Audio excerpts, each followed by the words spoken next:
Assalamualaikum. Awal bicara, tak kenal maka tak cinta.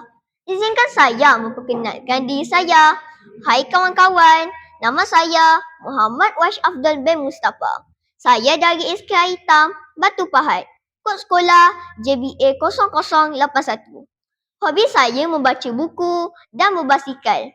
Pada harinya indah ini, saya ingin berkongsi dengan anda semua tentang buku yang pernah saya baca.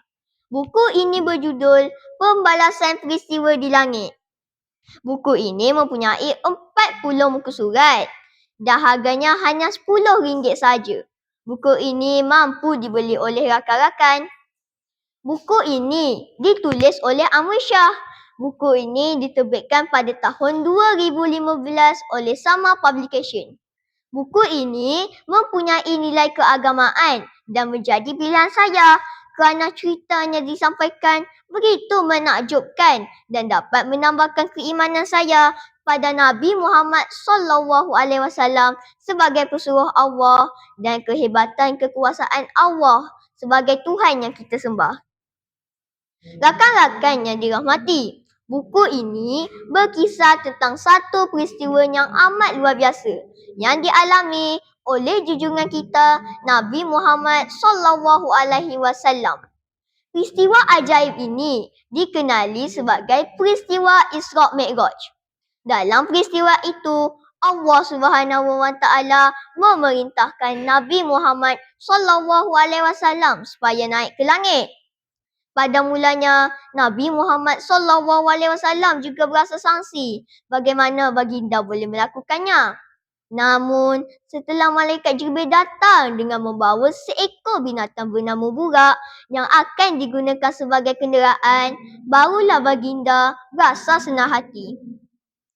Dengan pertolongan Allah SWT yang Maha Berkuasa, Nabi Muhammad SAW berjaya dibawa sampai di langit pertama. Malaikat memberitahu baginda bahawa langit Allah ada 7 lapis. Selepas itu, baginda akan menyaksikan kejadian-kejadian yang luar biasa.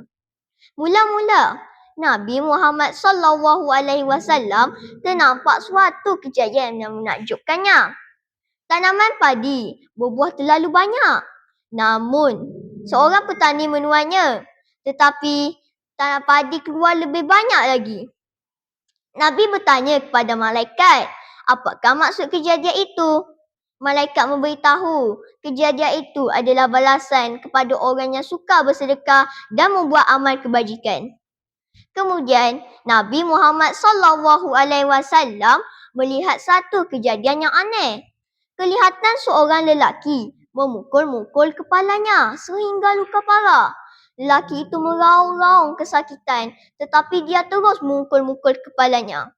Nabi berasa hairan lalu bertanya kepada malaikat akan maksud kejadian itu. Malaikat menjelaskan bahawa itulah balasan kepada orang yang suka membuat kejahatan di dunia.